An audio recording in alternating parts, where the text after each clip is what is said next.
Pennsylvania. I don't know much about him except I learned he's a lawyer and he's sober. So I think we need to hear what he's got to say tonight. Just bring us what you got, Brian. Share with us. Thank you so much for coming and sharing. Recording in progress. Thank you so much for having me and for asking me. I'm an alcoholic and my name's Brian, and it's good to be here sober tonight. My sobriety date is June 27th of 1984. I am a member of the There's More to Life group, which is located in just outside of Harrisburg in a place called Lemoyne, Pennsylvania. I have a sponsor. I sponsor a bunch of people, and I have sponsored people fairly continuously since 1985. So many of them sponsor people down the line. And I really, I've had that transformative experience that Alcoholics Anonymous offers to alcoholics through the practice of the 12 steps, what in a shorthand we refer to as a spiritual awakening. So what I'll try to talk about tonight, and I always set the standard because I know I'm going to fall low, well below it, but at least we know what I'm shooting for, is what I was like, what happened, what I'm like now, and how I developed a relationship with a power greater than myself sufficient to relieve me of my alcoholism.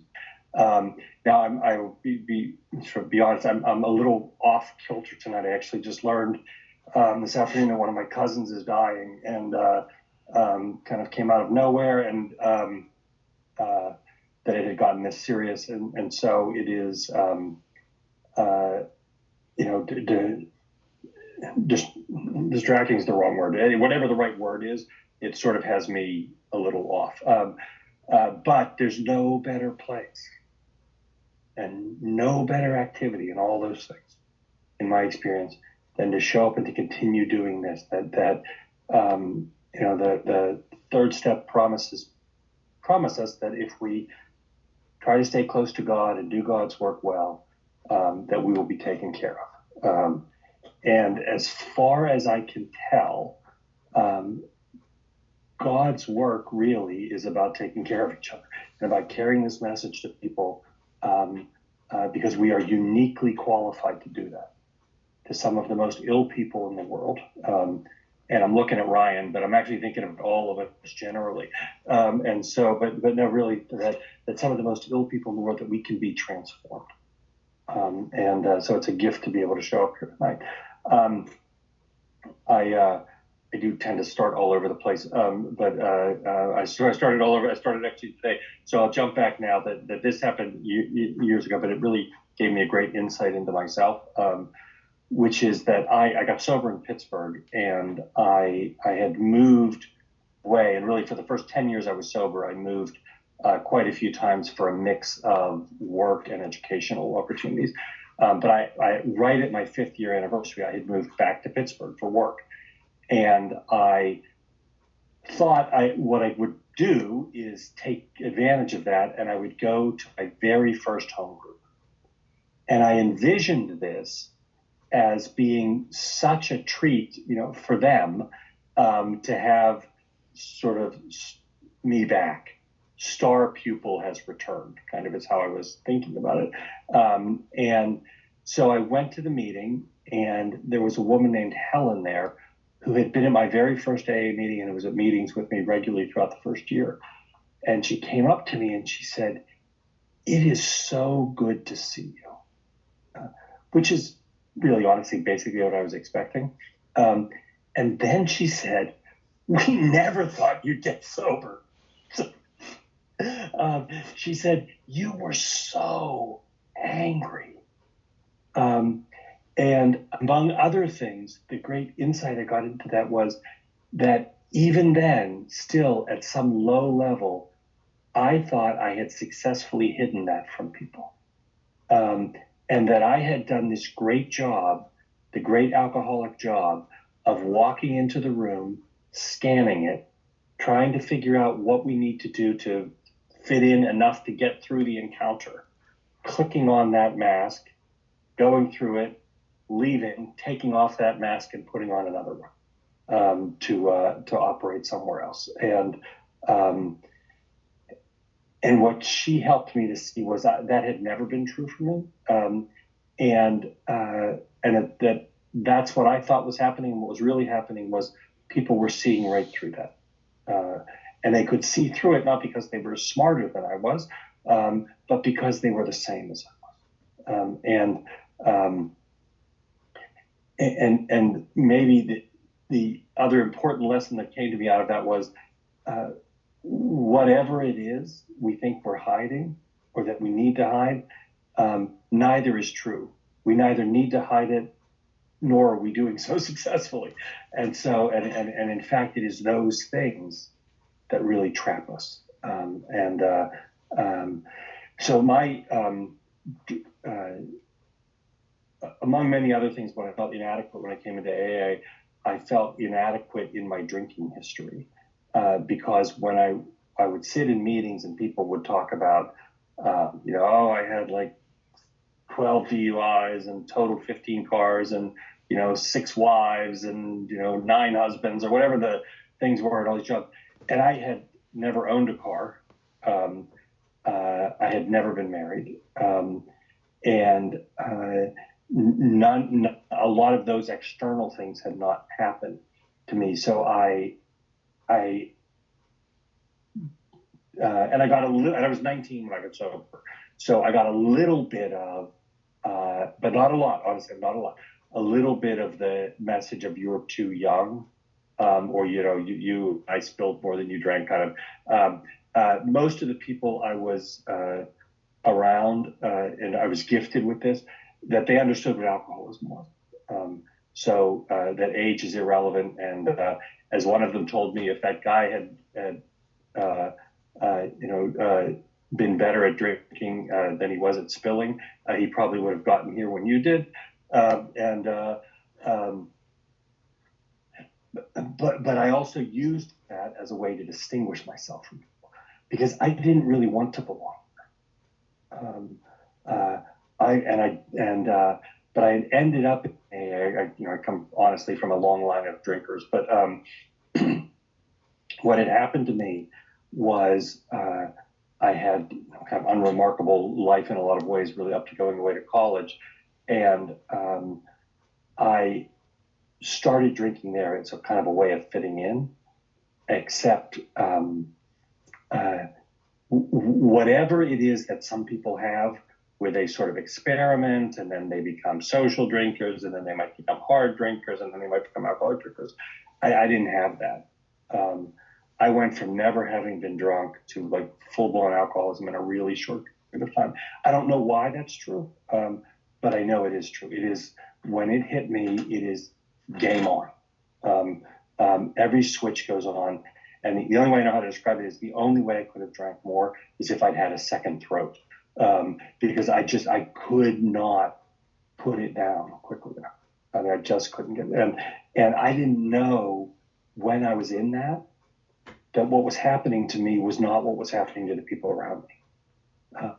That whereas, like my non-alcoholic wife, when alcohol hits her system, there is something in her that says enough. And I am wired completely backward in that case, that everything says more. What the doctor's opinion describes as that phenomenon of craving. But to me, it was just how I experienced the world. So I didn't know what was going on.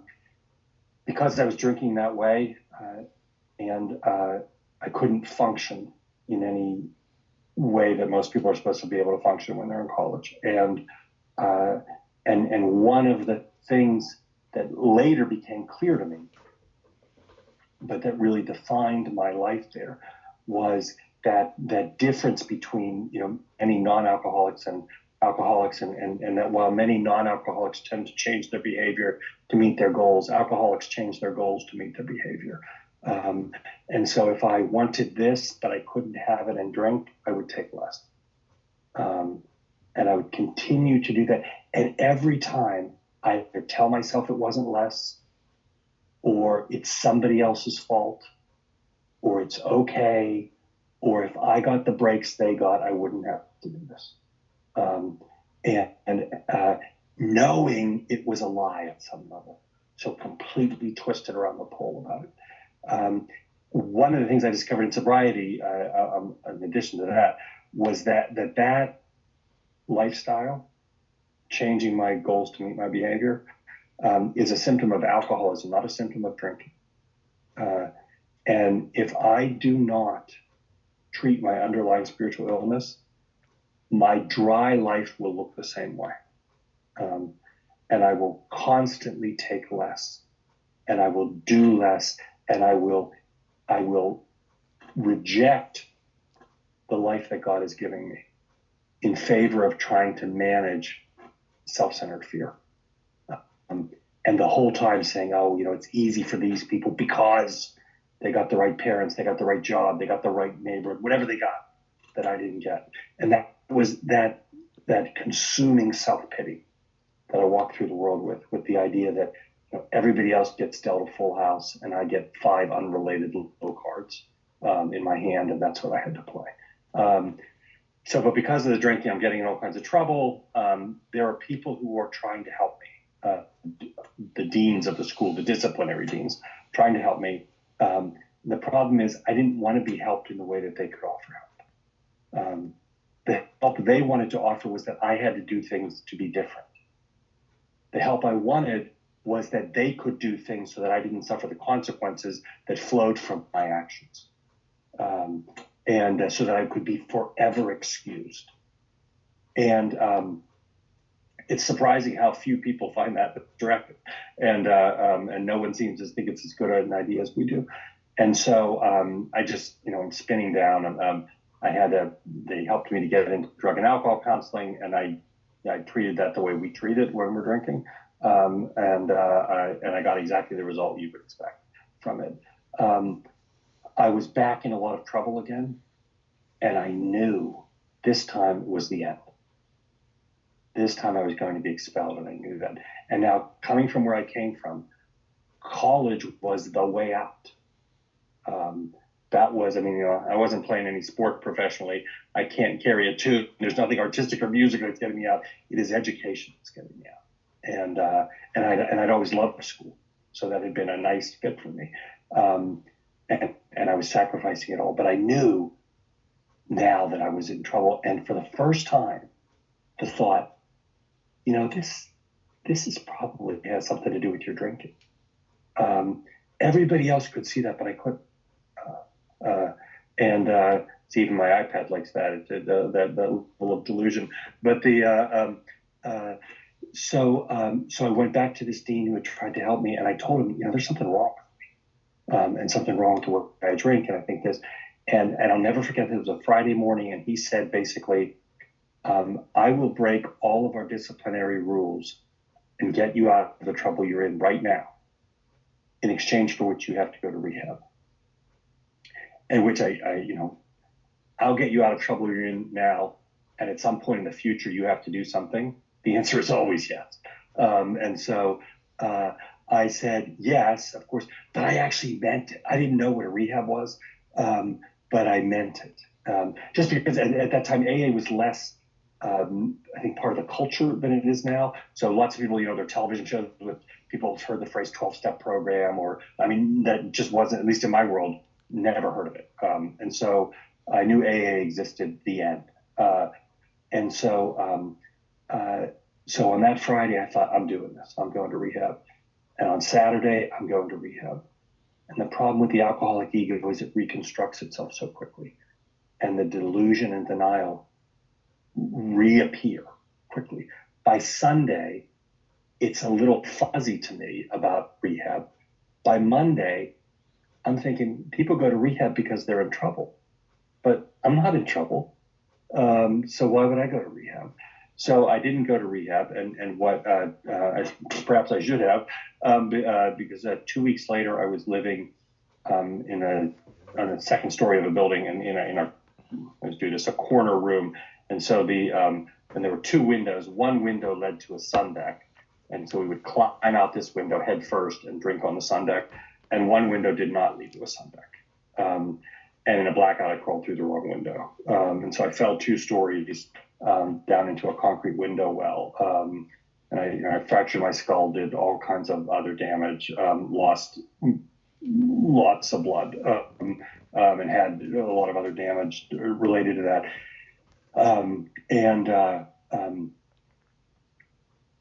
I was not expected to survive. And when I was stabilized enough that they thought I would survive, I was not expected ever to be able to recover meaningfully because I had such significant head trauma. And the only way to describe it is I skated. I mean, I have, you might see me do this when I'm talking. The reason is because I get double vision still every day, and that's how I fix it. And I have parts of my face I can't feel, and I have certain pain that I have as a result of that. But other than that, I mean, none of the things that were predicted. And almost perfectly, it seems, when I went to the hospital, the head emergency room nurse who first helped me turned out to be a member of Alcoholics Anonymous, whom I met a few years later, and she remembered me and described me as the single most obnoxious person she had ever met. So I'm really good at making impressions. And it was on that part of the losing streak that I came into AA, because then they said, you're never coming back here if you don't go to AA. Here's what I didn't know in the background, what was happening when I hit the ground. The school had hired a new person to deal with drug and alcohol, students with drug and alcohol. I actually went to the same college as Dr. Bob, so we have a long history of alcoholism. And the school had hired this new guy in charge of it, and he said, whoever the next student is who comes up on the wheel, he or she is going to go to AA, and that's how we're going to deal with it. And I was that person.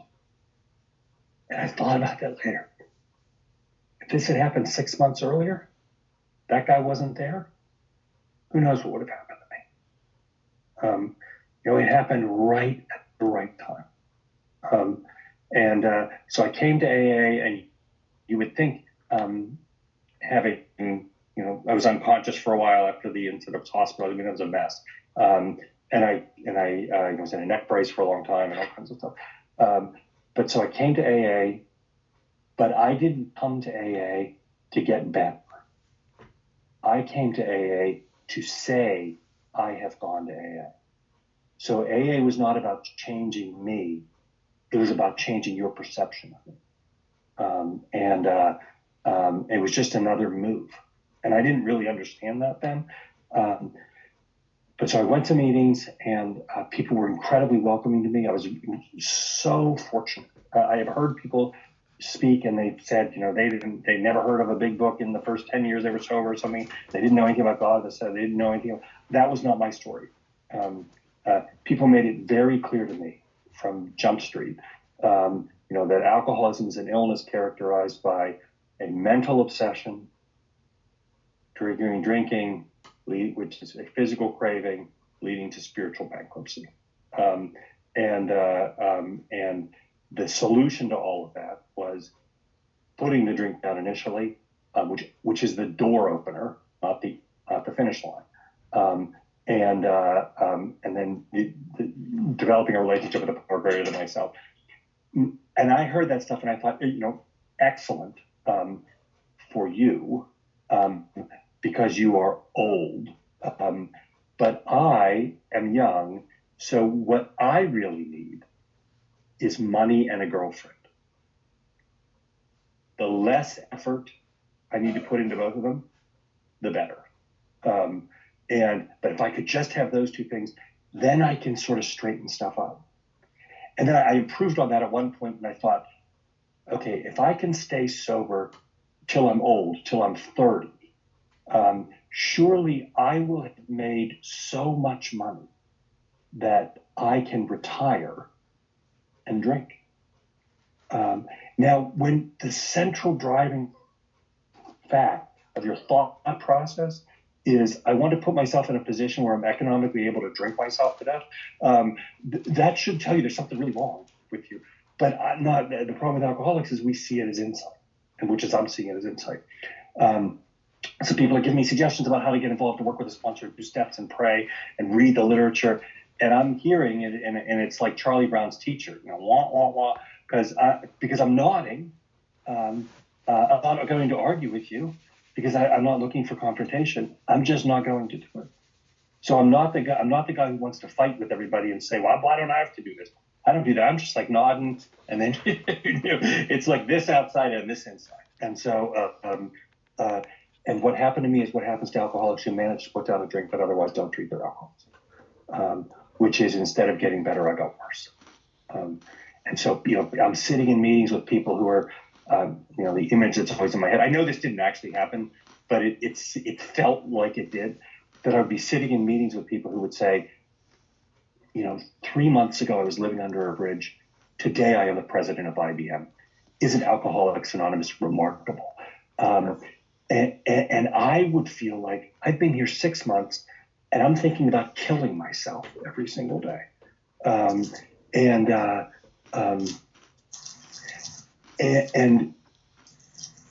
I don't feel wonderful. No, AA is not wonderful. And I got to that place. Our literature talks about jumping off points and crossroads and those things. And I got to that place where I was going to drink, throw myself into this, or kill myself. Because I couldn't stand walking around in my own skin anymore. I mean, the only way I could describe it is I just wished that I could peel my skin off, step outside of myself so I didn't have to be me for a while. And alcohol used to do that. And then it made it so much worse. And then it turned and it trapped me inside of me being me. So I went to a meeting one night. So I'm sober 6-7 months more at this point. And when I'm going to meetings and people are saying, "How are you doing?" I'm saying, "Oh, I'm fine. Yeah, let go, let God, one day at a time." And I remember this, in my head, he's this old guy.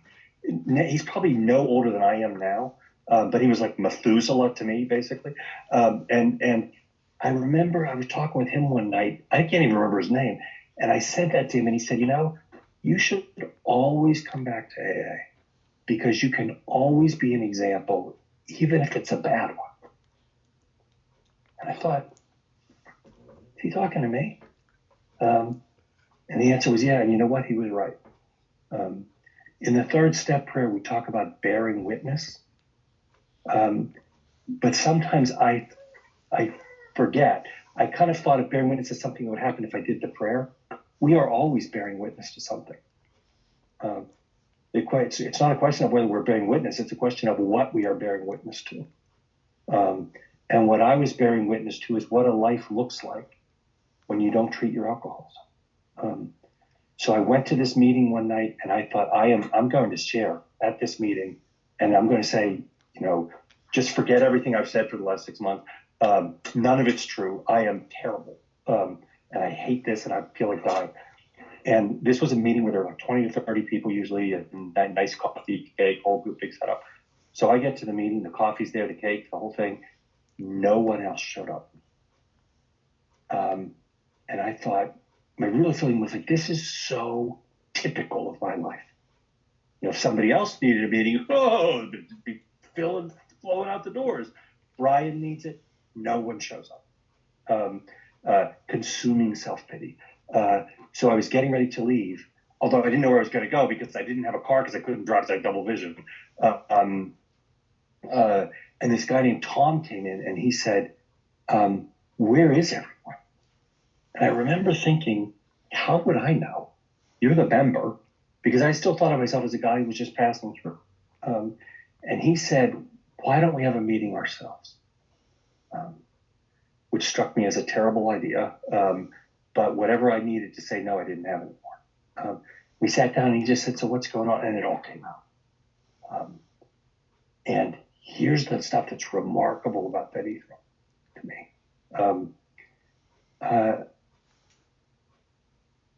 This was the first guy I ever tried to be really honest with. Because I know now, I understand now the basic principle that between the time I think something and the time I say it, so between cognition and spoken, there's a filter it should run through, which is it true? Before it comes out of my mouth. That's not the filter that I was running stuff through. The filter I ran stuff through is, what effect do I think this is going to have on how you think about me and what you're going to allow me to do. And that's what's driving me. Truth is a detail. If it happens to be there, great. If it's not, great too. And this guy, I opened up to the best of my ability. The other thing is, because part of that's also operating on a principle, which I didn't understand until I took the 4-step inventory, that my whole game is you cannot get to know me. If you see me, you will see whatever that underlying defectiveness is that I can't quite name, but that is there, and no one sees it, as far as I can tell, except for me.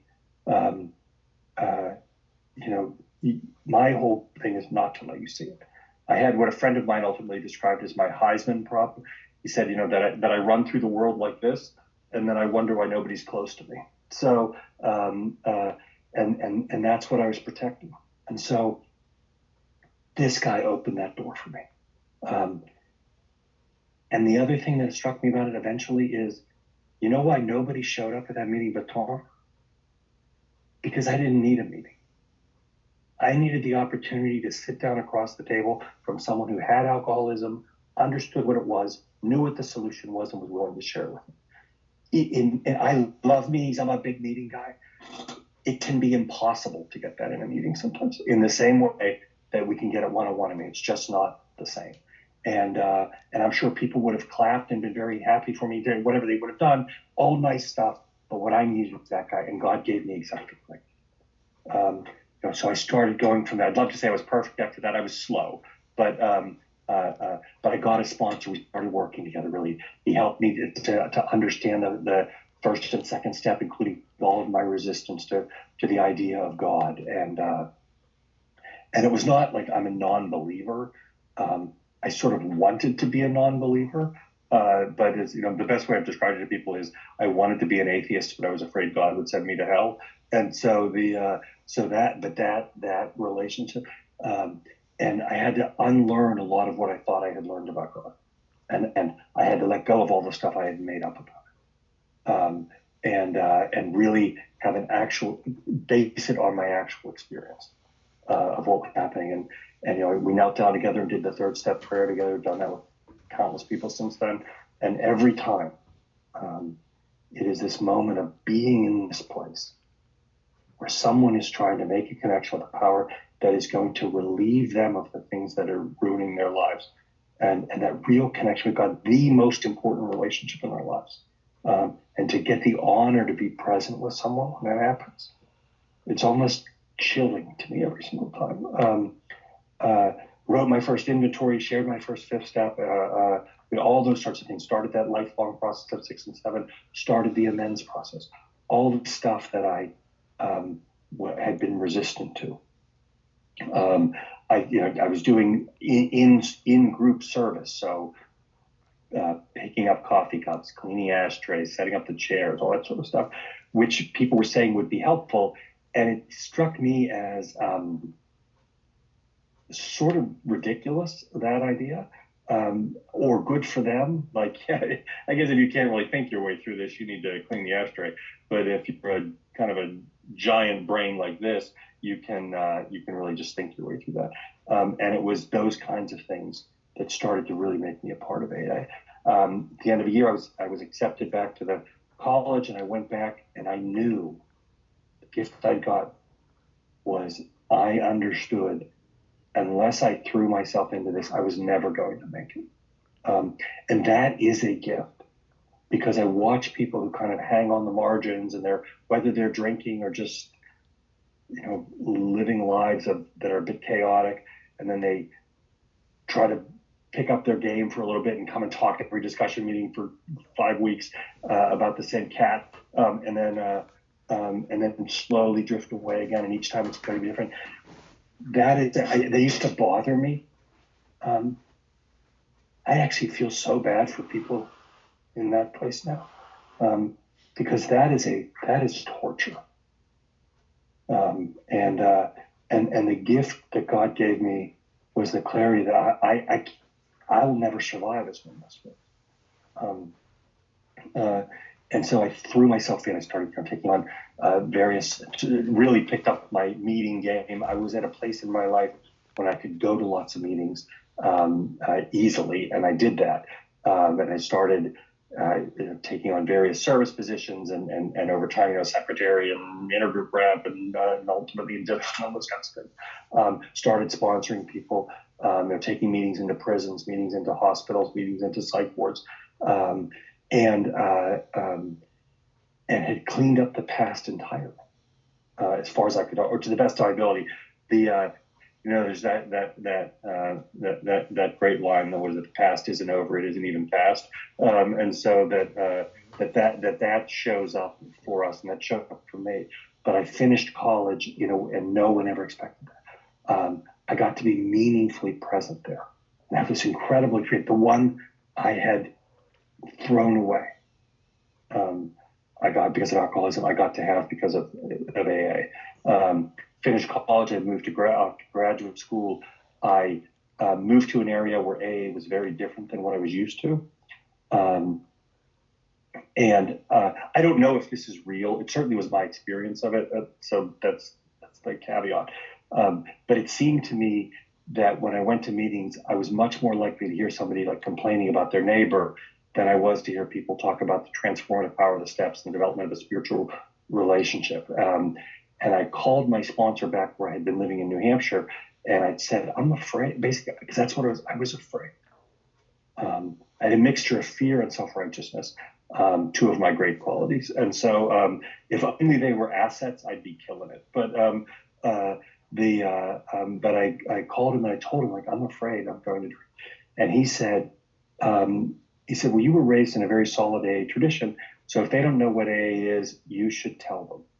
Now, in hindsight, it was years later before I realized he might be just have been like needling me a little bit, but I took it as like the Blues Brothers took it, like a commandment straight from God, and I went.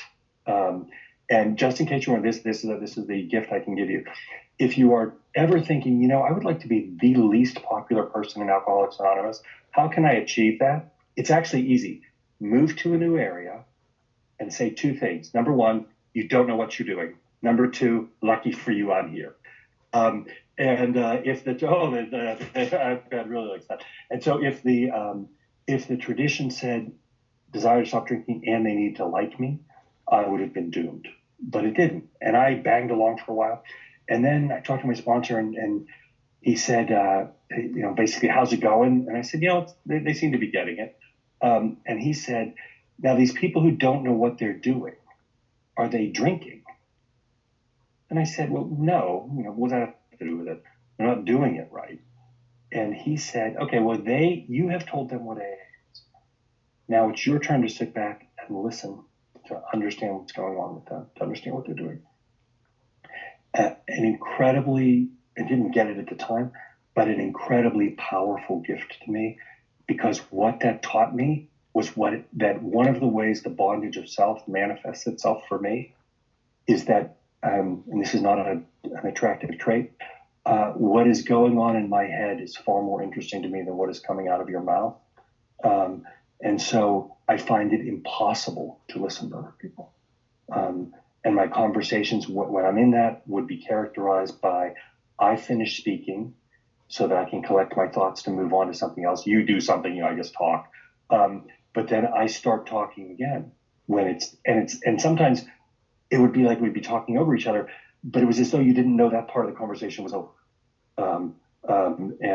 Because we had moved on. And we talk all the time about God speaks through people, and I believe that is true. But God can shout through people, and it doesn't make any difference if I can't. And God also doesn't speak through people that I look at and say, okay, that's going to be God. I have no idea who it's going to be. And I needed to learn how to listen to that. So I started with every meeting I'd go to, one of the things somebody told me was you have to come out if you're knowing something you didn't know before you went. Listening intently for that. I had to learn to pray before every meeting for the ability to carry and receive the message. And a prayer I still say before every single meeting I go to. And everything opened up in that ability to listen. I got to do lots of things. I got to go to meetings in other countries. I started sponsoring people, or actually at that point continuing to sponsor more people. most of them were not getting sober. I felt like I was not sponsoring well. And I remember talking to somebody about it and told them, maybe this isn't my service thing. Maybe I should be doing something else. And he said, did you drink? And I said, well, no, but they did. And the point is, that's who we're talking about. And he said, essentially, we have a sponsor as part of our effort to stay sober, and we sponsor people as part of our effort to stay sober, and never confuse those things. Your job is to carry the message.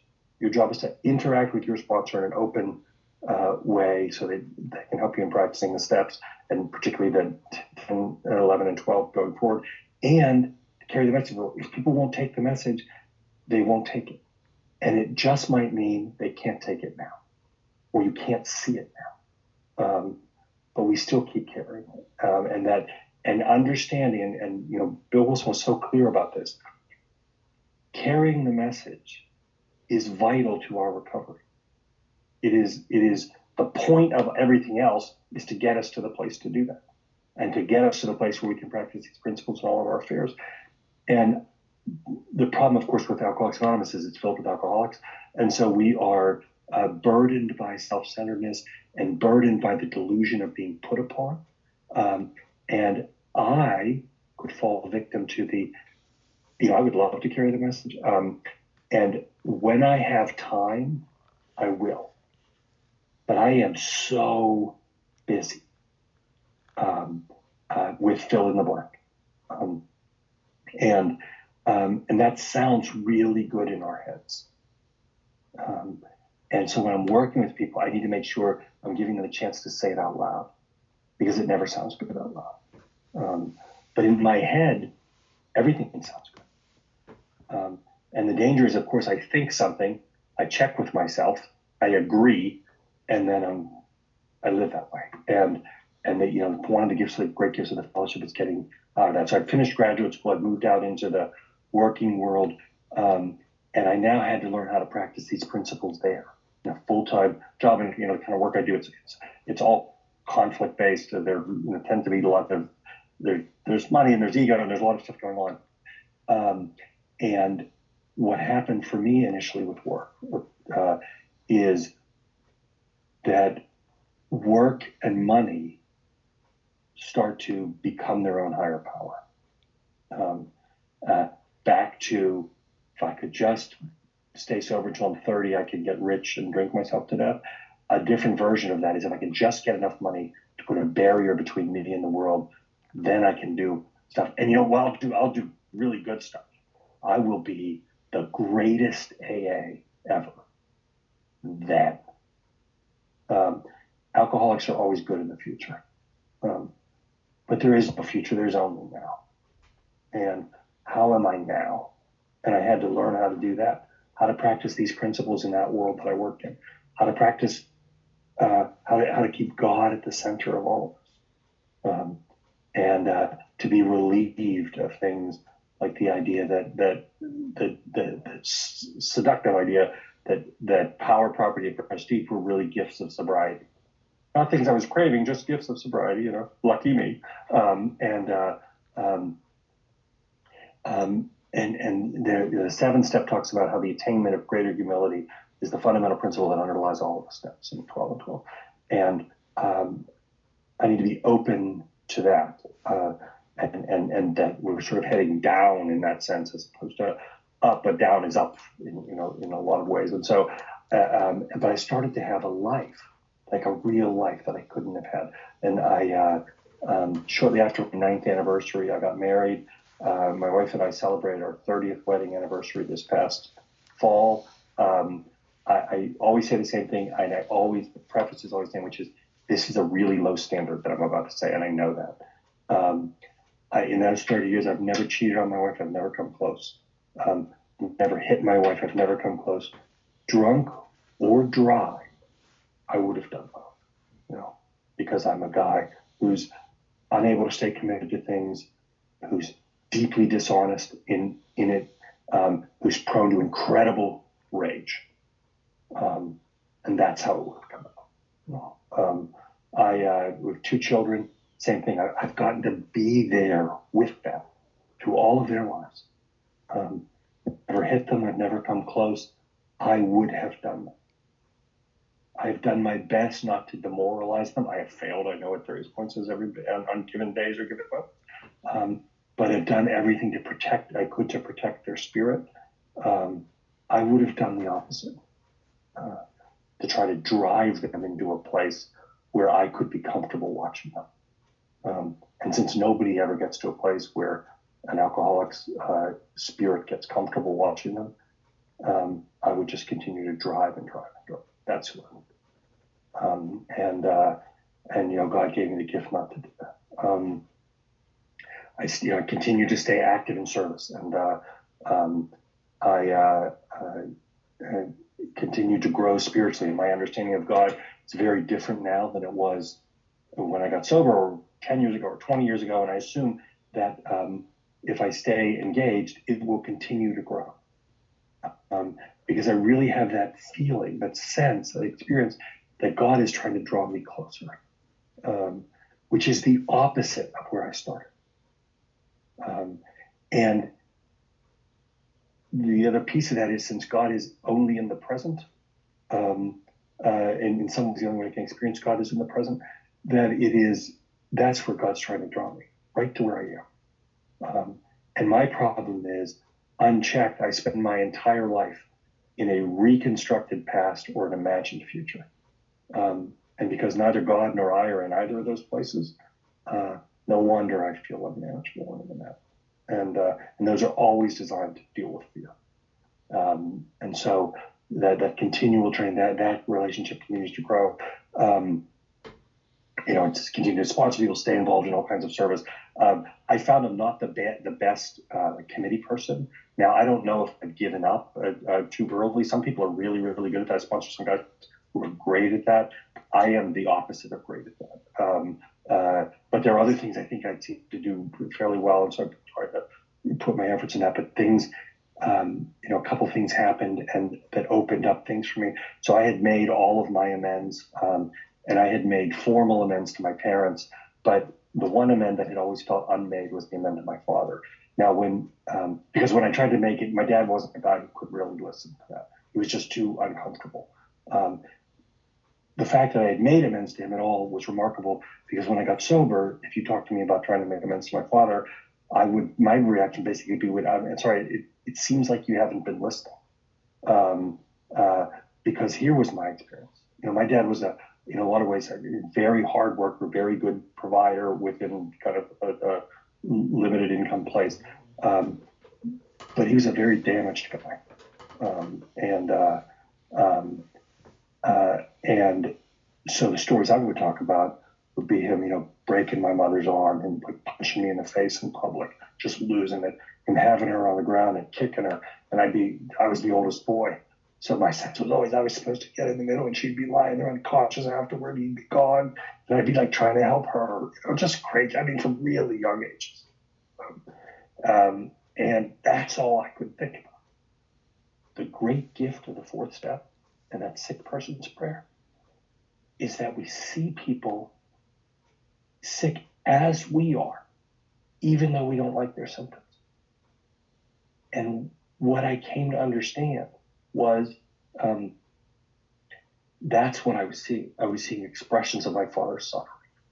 And I didn't like it, and it doesn't make it right. I'm not suggesting it was right, but that's what it was. And the poor military analogy that it used is that when it happened, it felt like sniper fire, like it was directed at us. And the truth is, it was shrapnel. He was just blowing up because he couldn't stop. And we were the people over there. And that I could see suffering. And my reaction to that was, knowing how much he wanted relationships with his children, to distance myself as much as I could. That's who I was. The question was, how do I make amends for that? I want to pay attention to that. My dad was from Ireland, grew up very poor in Ireland, and there's an Irish game called Irish football. Sort of looks a bit like soccer. You can use your hands, no other big differences. But the Super Bowl of that is the All Ireland that's played every year in Dublin. My dad had always wanted to go to that and never had. And I never had the money as a kid or anything like that. And so I moved here now. And so I'm praying about this and praying for guidance, and sure, clear as a bell one day, I wake up with a voice saying, "You should take your father to the All Ireland." And I thought, that is a terrible idea. But the promise is we will get intuitive thought.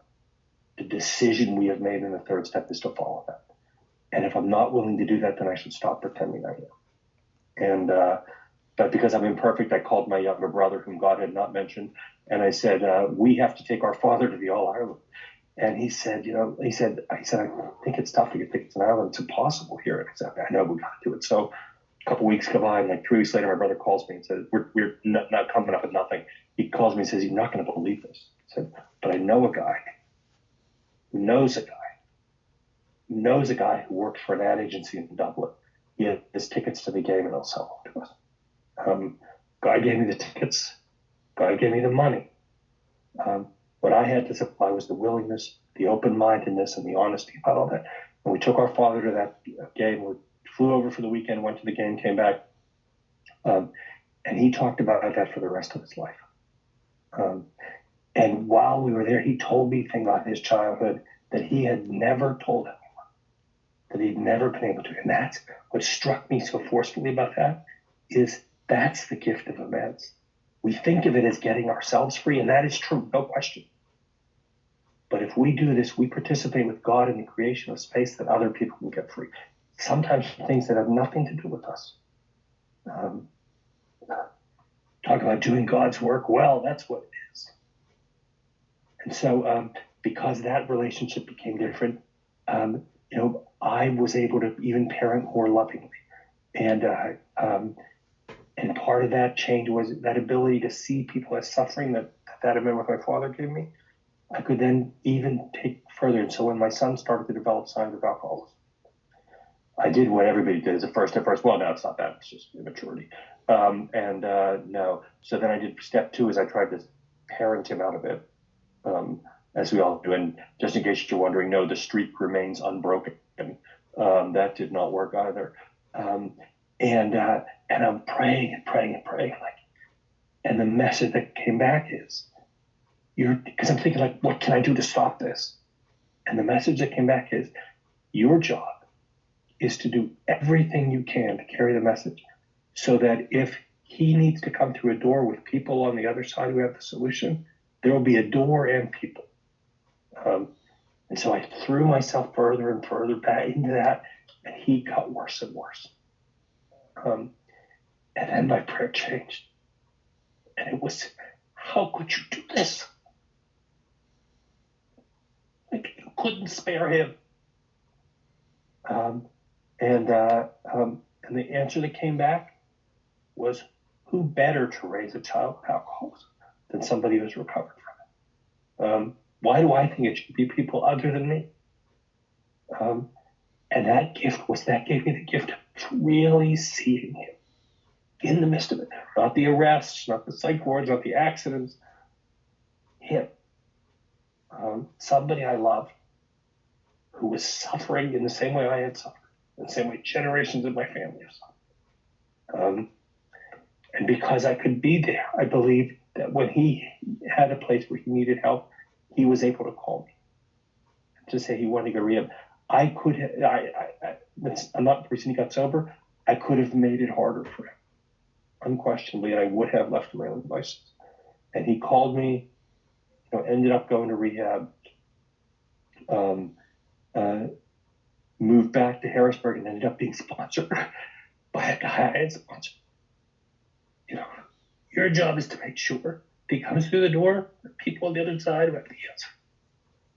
And he just celebrates, he's sober about 7.5 years now, with this remarkable life. And actually, he and I'm heading to see him in New York this weekend. We have this great weekend planned all together. And I would have missed all of that by just trying to get what I wanted when I first got here, which is just give me money and a girlfriend and I'll be fine. I will end here. This happened years ago, but it's always been this perfect little story for me. And I'm not even going to look at the clock because I've got to be close. But this a woman I knew was really struggling, and she went to an anniversary meeting, and so there were families there, and big speaker, water and food and all that kind of stuff. And she was off in a corner crying by herself. And this little girl came over to her and said, "Why are you crying?" And my friend said, basically, "It's grown-up stuff." And the little girl said, "You don't have to cry here." She said, "This is a good place. They took my daddy and they made him better." That's exactly what AA did to me. It took me and it made me better. And that, I believe, is a gift available to anyone who is willing to accept it. So I thank you so much for asking me, and thank you very much for listening.